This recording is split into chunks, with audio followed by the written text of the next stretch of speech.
Welcome, reading number 2. You chose engagement ring, engagement, partnership, commitment, eternity, completion, and union.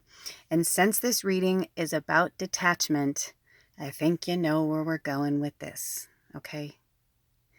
I've been there. I've gone through divorce. I've been engaged, I think, 4 or 5 times. 5 times, married twice. I know what it's like. I know that pain. I know that horrible, horrible, horrible feeling when you know it's really over. I know what it's like to hand a ring back to somebody. Several times sometimes. And it could even be, for some of you, it's just temporary. Maybe you just need to end your partnership or end an engagement or a commitment now. For some of you, it's going to be eternity. And look at the bottom, because look at the keywords. We have engagement, partnership, commitment, eternity, completion, and union. And I love these cards because I genuinely believe they're like having 5 different readings in one reading. So if you chose this, there's somewhere in here that you're connected to. But the detachment, okay, see what I mean? So for some of you, the detachment is you or your partner. And it's not necessarily that you're meant to break up. It's just that there's something going on and you guys are not on the same page. Because do you see where it says completion and union? So for some of you, you are meant to be with this person, but it could be that they're detached right now, or you're detached right now, and you're not really sure where to go, what to do. And you know that old saying, they say, when you don't know what to do, do nothing. And if you can take a break from this person, take a break. Take a summer off, take a winter off. You know, we have Northern and Southern Hemisphere people in our tribe here. So wherever you are in the world, maybe you just need to take a break. I've been seeing this for some of our tribe members for a while now, like taking the summer off. And like working somewhere, maybe you've always wanted to live in a certain town and you're like, hey, I've got this amount of money, or, maybe see, if you can borrow the money from somebody or however you can do it, and just say, I'm going to go live in this town because I've always wanted to know what it's like. Maybe you've always wanted to live by the water and you're like, I want to know what it's like to live by the water, by the ocean, by a river, by a lake. And so you're like, I'm going to take the summer and just go have a ball. So you go for June, July, August, or July, August, September, somewhere in there. Maybe you go for 1 month, 2 months, 3 months, and you really see what it's like when you're apart, because some people can't really appreciate you. You don't know what you got till it's gone, right? You don't know what you got till it's gone. And I've done this. My husband and I have broken up more times than I literally can remember or count over 7 years. And I'm glad we needed it. The world's a screwy place right now. And especially if you're in a relationship where obviously you're here, you're watching this, you're enlightened, you're woke, you know that there's something more, you understand what's going on. But if you're with somebody who is not on the same page as you, that's not going to work. Guaranteed. I'm telling you from personal experience. And actually, I had this disagreement with my shaman one time because she said, I think you can be with somebody who's not woke and you could be doing, I'm like, I totally disagree. I'm like, in my personal experience, I disagree. Because if you are a light worker, it doesn't mean they have to be a light worker, but they have to at least believe in you and believe in what you're doing. They may not have any special skills like you do, but they have gifts. They have a purpose just like you do. And maybe their purpose is standing by you and supporting you as your, grand cheerleader, whatever it is. But if they are opposed to you, or you cannot be yourself around them, especially those of you who have chose this and we've worked together and we've spoke about this, you know. And it sucks. I don't want to beat this beautiful, dark horse to death, but you got to get out of there. It's not working.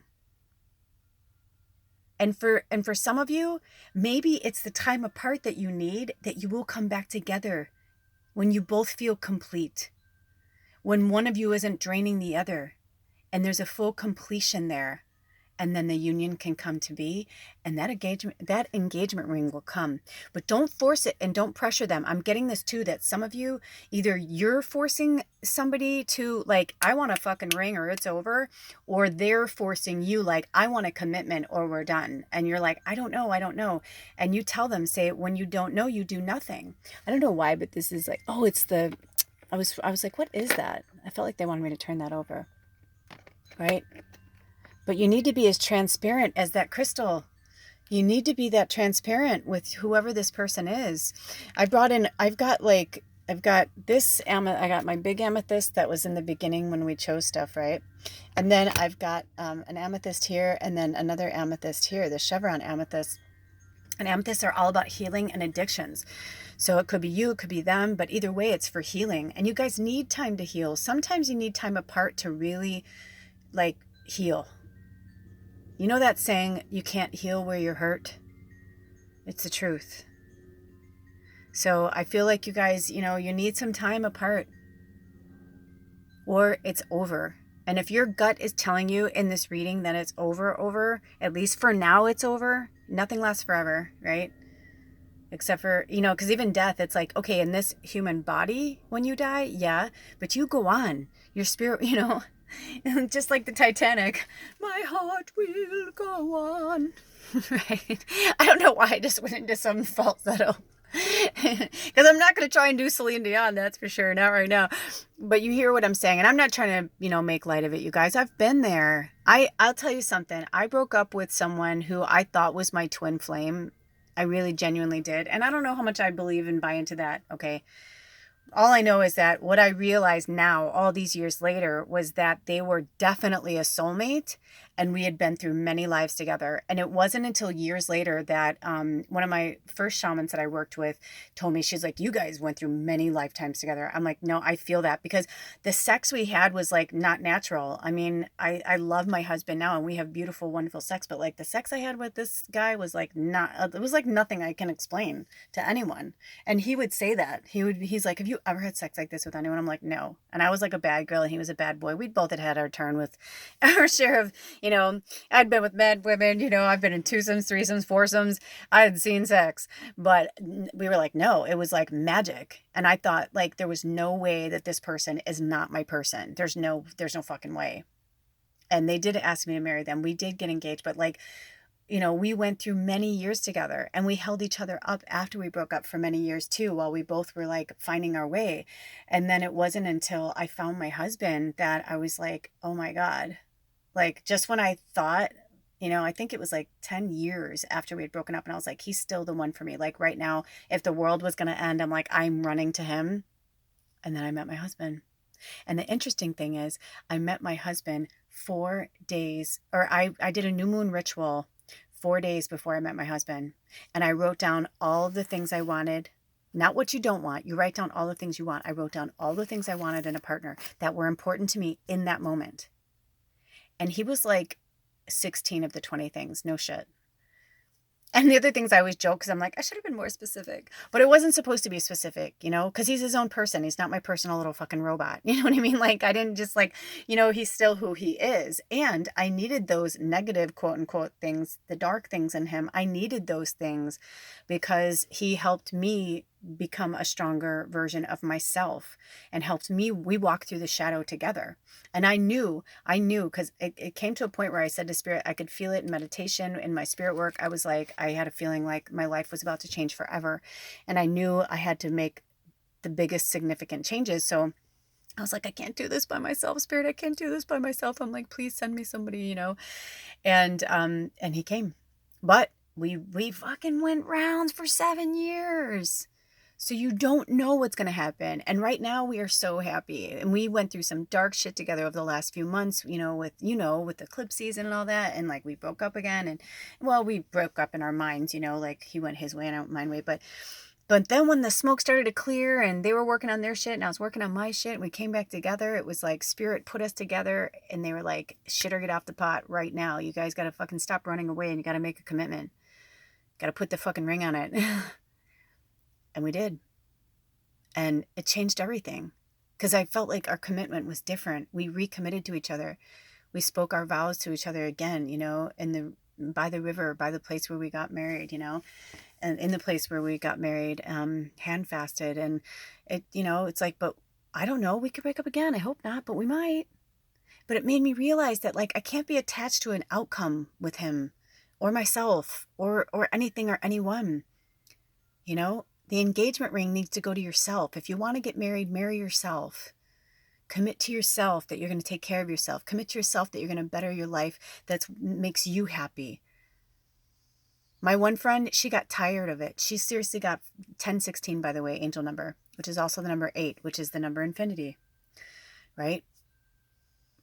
Because life ebbs and flows.